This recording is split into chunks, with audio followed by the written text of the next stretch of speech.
Halo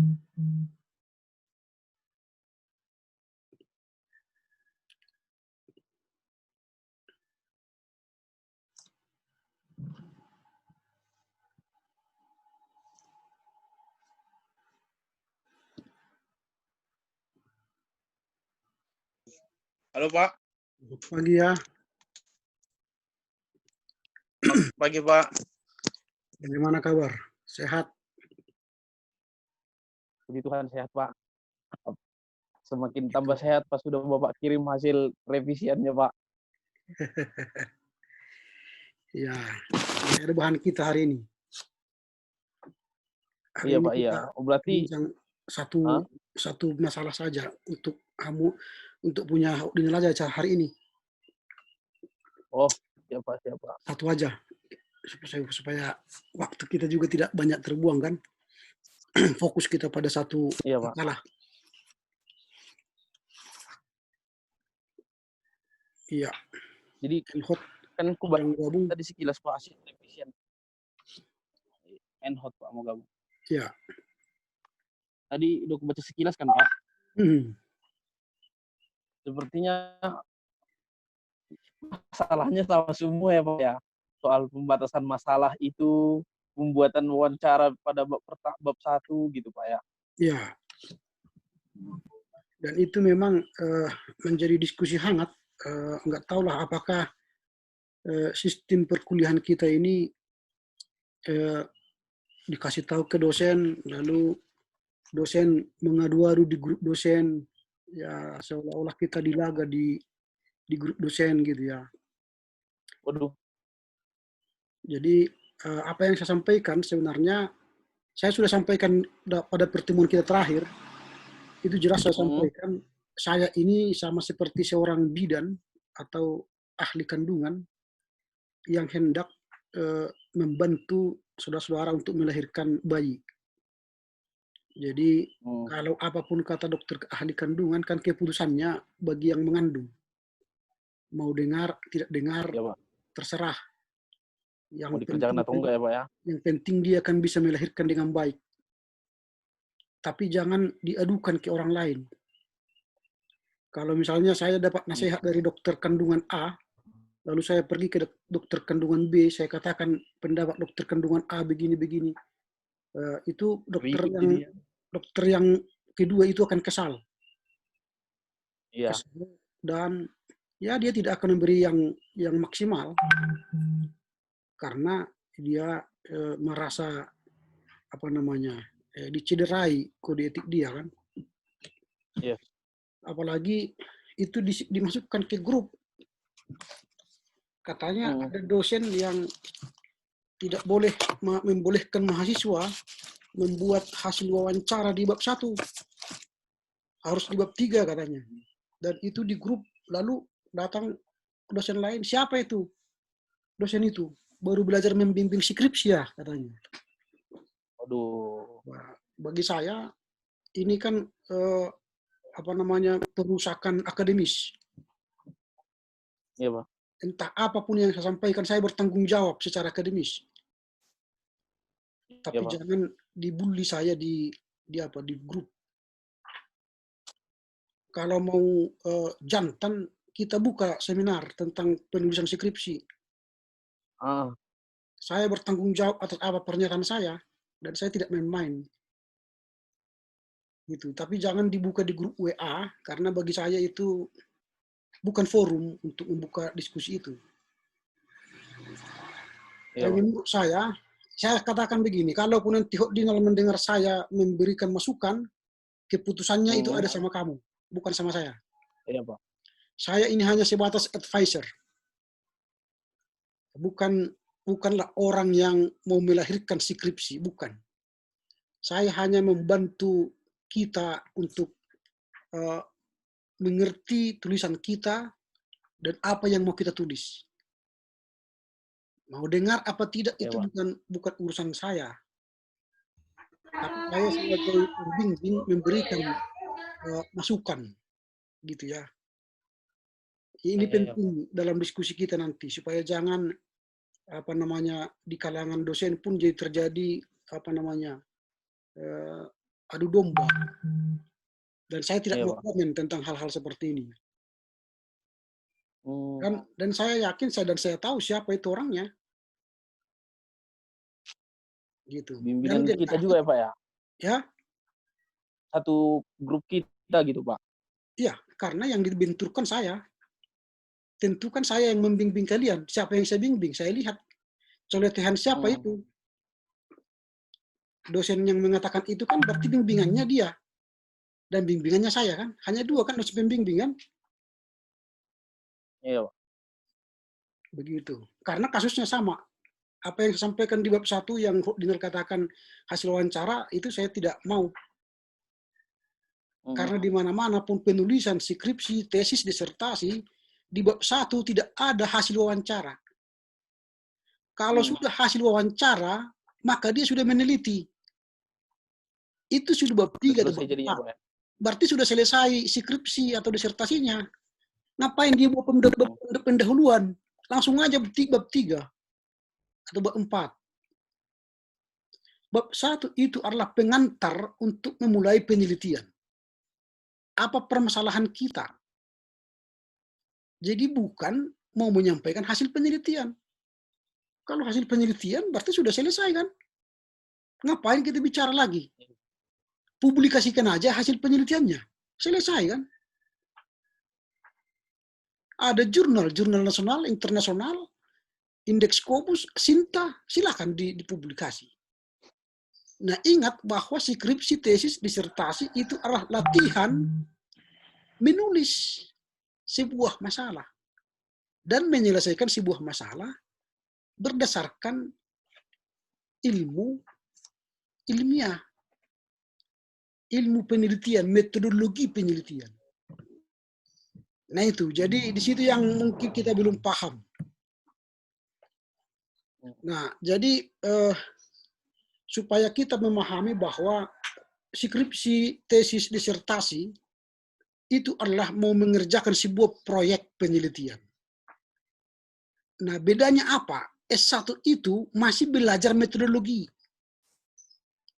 S2 itu sudah mulai melakukan metodologi. S3 menemukan teori dengan metodologi penelitian ilmiah. Di situ. Jadi S1 itu masih belajar melakukan metodologi. Jadi harus jelas. Skripsi itu adalah melatih kita untuk berpikir sistematis. Alur pikiran kita harus sistematis secara metodologis.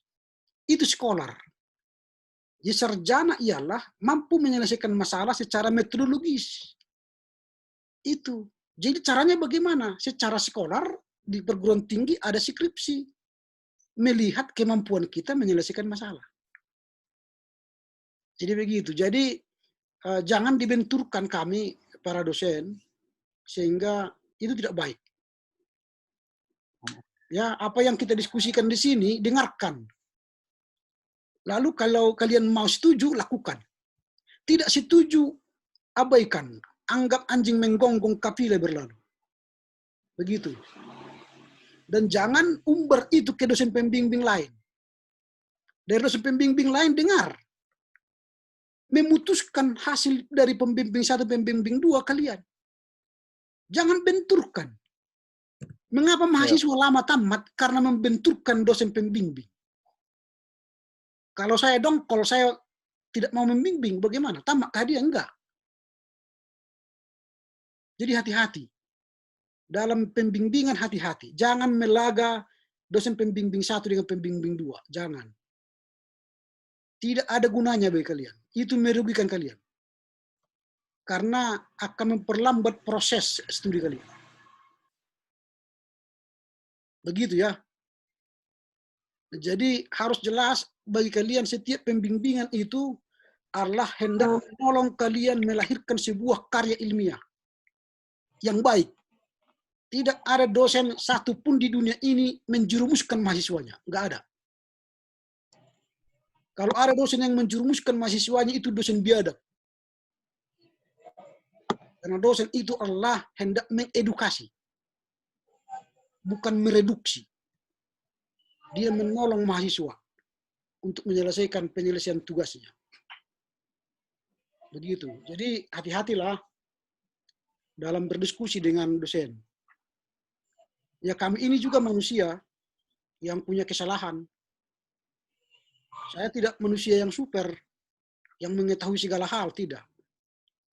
Tapi saya punya basic dalam menyampaikan keilmuan saya.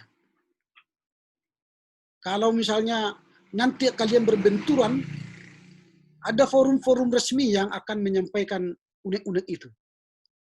Nanti kalian sampaikan ke evaluasi saat kalian misalnya mau menyelesaikan studi ini, kan ada nanti saran, masukkanlah. Atau kalian nanti sudah alumni, berikanlah masukan. Di situ saatnya. Kalau kalian sudah alumni, berikanlah masukan kepada kampus kalian, kampus kita, supaya lebih bagus. Di situlah nanti peran tracer study. Di kampus kita belum ada itu, tracer study. Tracer study ini ialah melacak alumni, lalu mengajak alumni untuk mengembangkan kampus. Nah, jadi di situ ya. Jadi sebelum jauh kita ke depan diskusi, karena ini kita masih bab 1, bab 2, saya anjurkan, nasihatilah. Jangan mengadu domba dosen pembimbing. Karena itu tidak baik. Begitu ya. Bisa dipahami ya.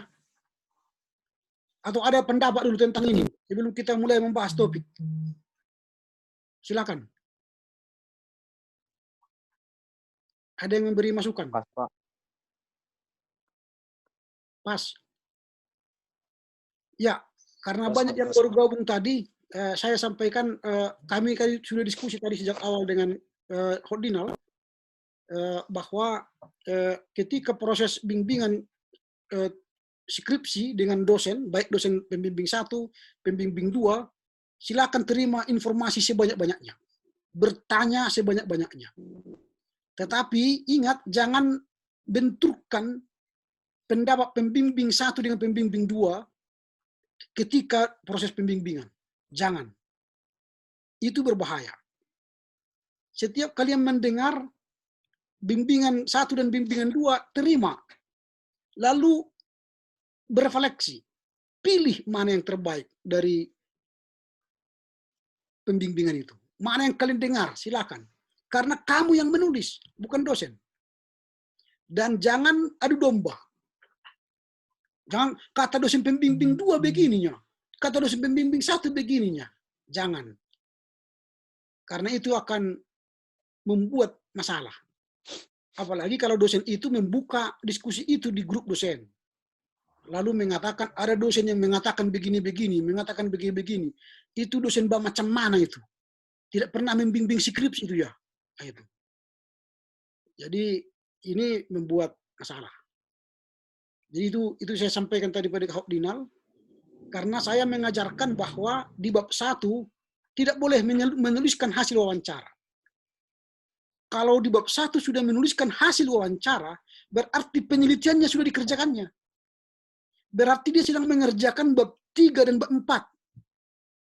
Bab 1 itu hanyalah pengantar untuk melakukan penelitian ilmiah. Jadi kalau sudah ada hasil, berarti tidak usah melakukan penelitian lagi. Tidak perlu kita membahas apa-apa lagi. Silakan saja publikasikan hasil penelitiannya. Baik melalui jurnal-jurnal nasional internasional. Selesaikan. Tak perlu lagi skripsi. Nah itu. Jadi itu yang saya sampaikan tadi Pak Hotdinal. Sehingga nanti proses pembimbingan kita ke depan bisa berjalan dengan baik. Begitu ya. Paham ya tentang ini ya? Paham Pak, paham Pak. Baik. Kalau begitu hari ini kita akan belajar satu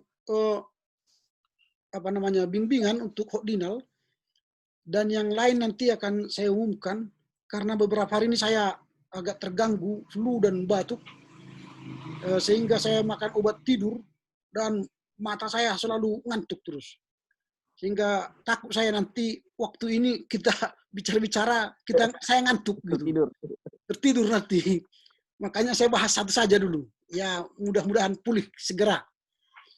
Lalu yang lain mungkin sudah kirimkan ke saya beberapa waktu yang lalu, perbaikan-perbaikan yang sudah dikerjakan, kirimkan ulang dulu, karena handphone saya kemarin jatuh, lalu rusak.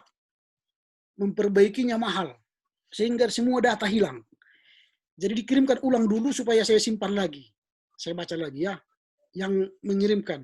Mungkin Enhot kemarin mengirim ke saya, diulang dulu dikirim. Dan yang lain-lain. Iya Pak, iya Pak. Supaya bisa saya baca lagi. Gitu ya. Baik, hari ini Iya, Pak, kita iya, Pak. berbicara mengenai skripsinya Dina ya. Oke, Pak. Nah, judulnya ini Demokrasi dan Khilafah, suatu tinjauan teologi religium terhadap demokrasi dan khilafah di Indonesia, serta implikasinya bagi masyarakat majemuk di Indonesia. Ini suatu judul yang menarik karena ini sedang booming ya, dibicarakan antara demokrasi dan khilafah. Tapi harus dibahas dengan baik. Nah, kalau soal penulisan-penulisan seperti ini, nanti diperhatikan saja. Kita bicara kepada substansinya. Misalnya ini, soal negara. Kata negara, ini hati-hati. Karena negara, ada negara huruf kecil N, dan ada negara huruf kecil, huruf besar. Ini harus konsisten. Jika N negara huruf besar, itu merujuk kepada pemerintah. Dia merujuk pemerintah itu. Berarti kalau negara N itu berarti pemerintah, pelaku. Tapi kalau negara N kecil itu berarti bangsa. Bangsa. Jadi hati-hati. Sama dengan apa? Kalau misalnya kita menulis apa ya, gereja ya, ini seperti ini.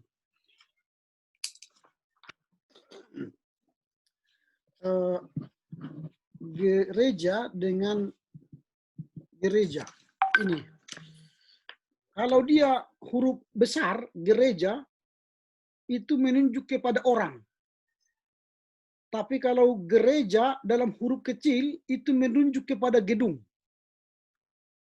Jadi nanti kalau kalian menulis dalam skripsi, mengatakan gereja, merujuk kepada orang, seharusnya gereja itu melakukan diakoni sosial, berarti itu orang.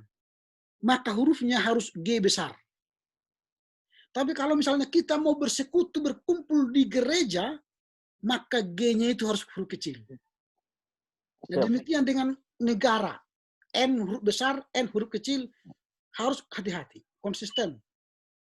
Nah itu ya, nanti dilihatlah itu, harus dibedakan mana negara yang berkaitan dengan pemerintah, pelaku, mana negara yang berkaitan dengan bangsa. Negara Indonesia, berarti itu bangsa Indonesia. Maka negara harus bertindak, berarti itu pemerintah. Gitu ya. Nah, kemudian ini dalam halaman berapa ini? Halaman, tidak punya halaman. Ya, saya buat begini. Dalam sebuah pendahuluan skripsi harus menghindari hasil wawancara. Nah, karena mengapa?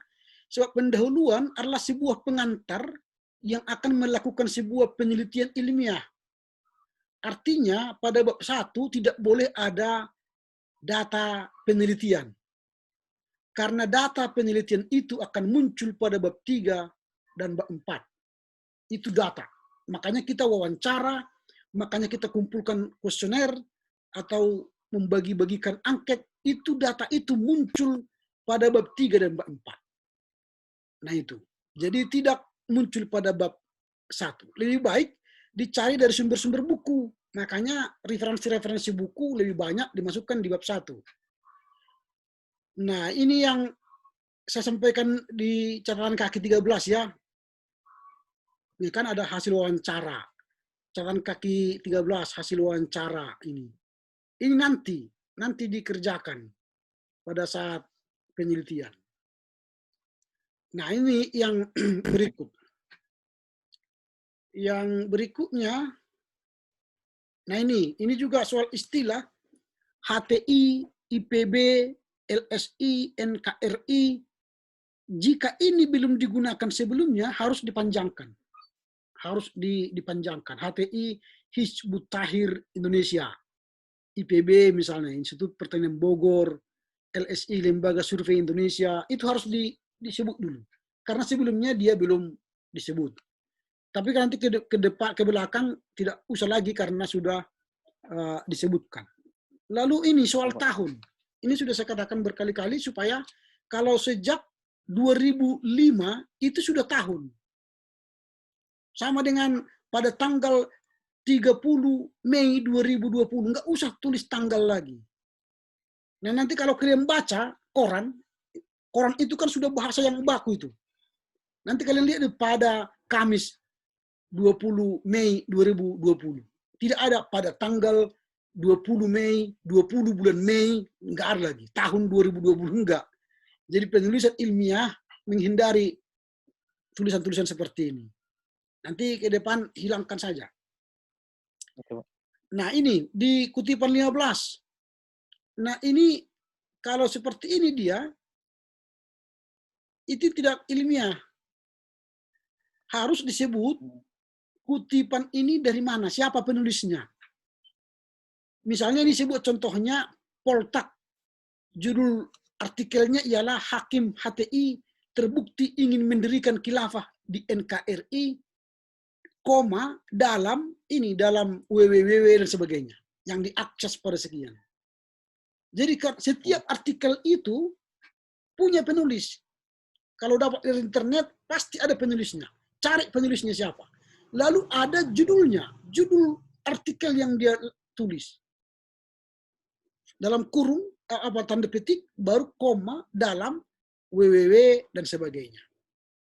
Nah itu. Lalu kalau sudah dapat itu, misalnya ini dalam Kompas dan sebagainya, baru tulislah diakses pada 28 Agustus 2019 dan sebagainya. Itu sudah pas. Sama dengan kutipan 16 juga disesuaikan dengan kutipan 15, sama dengan 17 juga. Itu diperbaiki caranya, cara pengutipan ilmiahnya. Kemudian, nah kutipan 19 dan 20 juga lihatlah sama seperti yang di atas tadi ya. Nah, identifikasi masalah. Nah, di identifikasi masalah sudah dikatakan adanya pemikiran untuk mengganti sistem pemerintahan yang ada di Indonesia. Lalu rentannya terjadi perpecahan di kalangan masyarakat yang memiliki pandangan berbeda mengenai sistem pemerintahan di Indonesia. Nah, kemudian nomor 3, adanya kemungkinan penghapusan keberagaman agama Indonesia ini tidak perlu. Karena tidak sesuai dengan identifikasi masalah kita. Tapi 4, 5 itu sudah bisa. Nah, di pembatasan masalah, nah saya buat kalimatnya mengganti apa yang sudah disampaikan oleh Hokdinal ini. Membahas bentuk pemerintahan sebuah negara, ini kan huruf kecil ya, merupakan pokok bahasan yang sangat luas. Itu sebabnya penulis membatasi diri dalam pembahasan komparasi, tanda petik. Ini kan komparasi dua bentuk pemerintahan, yakni demokrasi Pancasila dan khilafah. Jadi ada komparasi. Kedua bentuk pemerintahan ini akan saya telisik dari sudut pandang teologi religium dan bagaimana implikasinya bagi masyarakat Indonesia yang majemuk. Jadi semakin mengerucut. Jadi tidak melebar kemana-mana. Jadi kacamatanya dari sudut pandang teologi religium. Lalu nanti setelah itu kita pakai menelisiknya, membedahnya, maka akan berimplikasi bagi masyarakat Indonesia yang majemuk. Begitu. Jadi skripsi ini adalah skripsi komparasi. Perbandingan. Dua sistem pemerintahan, bentuk pemerintahan demokrasi Pancasila atau khilafah. Nah, jadi dalam komparasi nanti Dinal harus ada nanti tabel, kalau itu di bab 3 nanti sudah harus ada tabel komparasi itu. Demokrasi Pancasila, khilafah, apa keuntungan apa kebaikan, apa kelemahan, dan sebagainya. Karena ini sistem komparasi. Harus dilihat itu dari berbagai sumber. Sehingga nanti pembaca melihat ada dua bentuk pemerintahan yang sedang berjalan dan akan ditawarkan oleh sekelompok orang. Lalu dengan demikian pembaca semakin teredukasi, ternyata ini yang lebih baik. Nah, tujuan tulisan skripsi ini akan menolong orang memahami sesuatu hal dan memilih yang terbaik dari tulisan kita. Jadi kita sedang menggiring opini dari dua komparasi itu, mana yang terbaik. Apakah Pancasila, demokrasi Pancasila, atau khilafah. Nah, makanya nanti kalau ini sebuah penelitian kualitatif, nah penulis Hordinal ini sudah sejak awal membuat narasi-narasi yang mengarah kepada tujuan akhir dari skripsi ini. Nah, jadi setiap narasi, setiap wawancara kepada orang, narasinya sudah harus ada di dalam benak kita. Kepada arah mana. Begitu. Jadi nanti jangan sampai di tengah jalan bingung. Mana yang harus saya pilih? Nggak bisa. Karena ini komparasi. Gitu ya. Nah, perumusan masalah. Nah, ini kan pertanyaan penelitian sebenarnya. Perumusan masalah itu harus diingat, itu pertanyaan penelitian yang harus kita jawab di bab 3 dan bab 4. Apa yang kita tulis di perumusan masalah inilah yang harus kita jawab di bab 3 dan bab 4. Nah, kalau tadi pertanyaan Hordinal, apakah yang dimaksud dengan demokrasi? Ini sudah banyak buku-buku yang membahas itu. Tak usah lagi skripsi membahas itu, menjawab itu. Tak usah lagi wawancara, tak usah lagi angket menjawab pertanyaan apa demokrasi. Sudah ada buku-bukunya. Tapi mengapa terjadi keinginan yang kuat untuk menggantikan demokrasi Pancasila dengan khilafah NKRI? Nggak ada buku itu. Jadi kita harus mencari kebenaran itu. Melalui apa? Wawancara kah? Berarti kualitatif? Atau angket kah? Berarti kuantitatif? Jadi ini penelitian, benar-benar penelitian. Kalau apakah yang dimaksud demokrasi, nggak perlu penelitian. Beli buku di Gramedia. Banyak itu definisi demokrasi.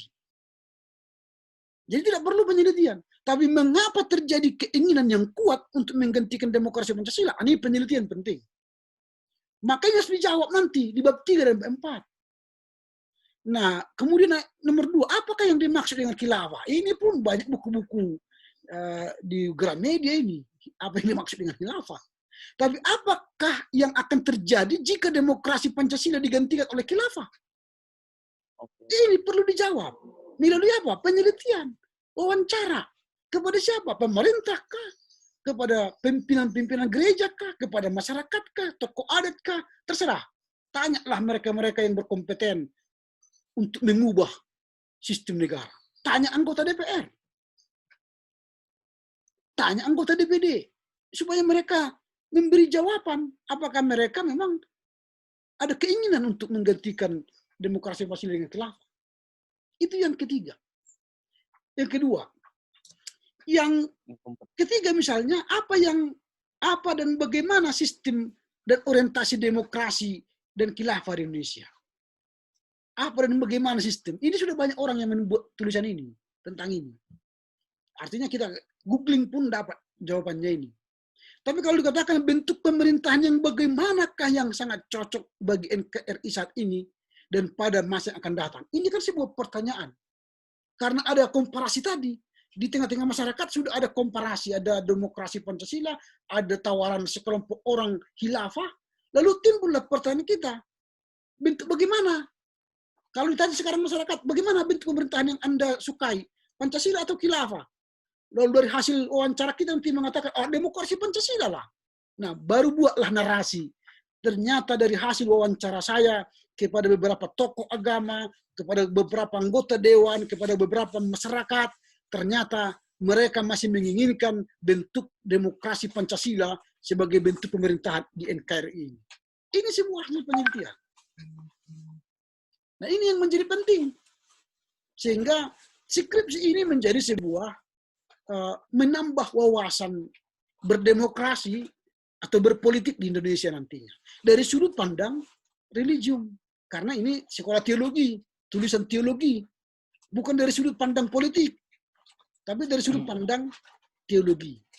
Nah ini yang harus dikerjakan oleh Hokdinal nanti selama dalam penjelasan ke depannya, sehingga nanti tujuan penulisan dan manfaat penulisan disesuaikanlah ke pertanyaan penelitian ini. Disesuaikan ya. Jadi misalnya tujuan penelitian untuk mengetahui apa yang dimaksud demokrasi, bukan itu lagi. Untuk mengetahui mengapa terjadi keinginan yang kuat untuk menggantikan demokrasi Pancasila dengan khilafah di NKRI. Jadi sesuaikan nanti dengan pertanyaan penelitian itu. Sama dengan manfaat penelitian. Untuk apa? Bagi penulis bermanfaat untuk memperkaya khazanah teologi penulis dalam rangka membangun dasar sistem negara yang relevan dan konteks kepluralitasan di Indonesia. Nah ini artinya sesuaikanlah pertanyaan penelitian dengan tujuan penelitian dan manfaat penelitian. Nah ini sebentar, ini ada ini minta upgrade sebentar ya. Sebentar, oke saya ulangi lagi.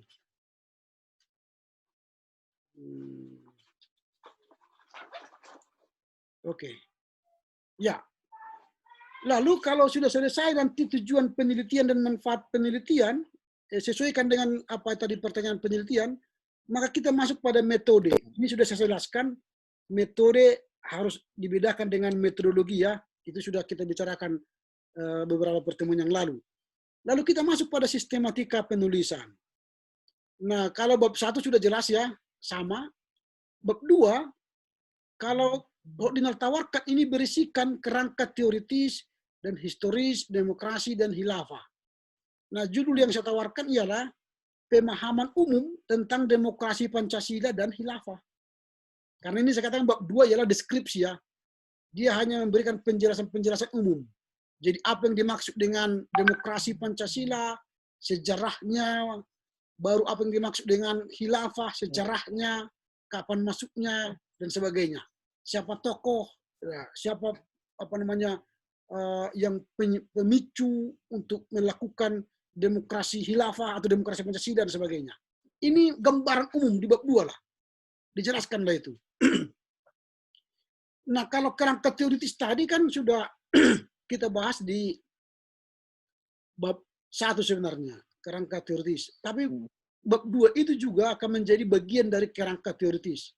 Dengan menyampaikan deskripsi umum, sebenarnya kita sedang membangun kerangka teori yang akan menjadi bagian yang tidak terpisahkan dalam membahas penelitian di bab 3 dan bab 4. Nah itu makanya nanti bab 4, bab 3 itu bukan lagi analisa teologi religium terhadap demokrasi dan khilafah dalam konteks Indonesia, tetapi analisa dan komparasi demokrasi Pancasila dengan khilafah.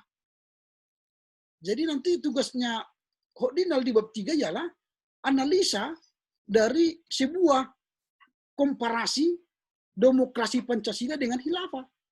Dibandingkan, baru dianalisa. Dari hasil-hasil wawancara, siapa yang lebih banyak memilih? Apakah demokrasi Pancasila atau khilafah?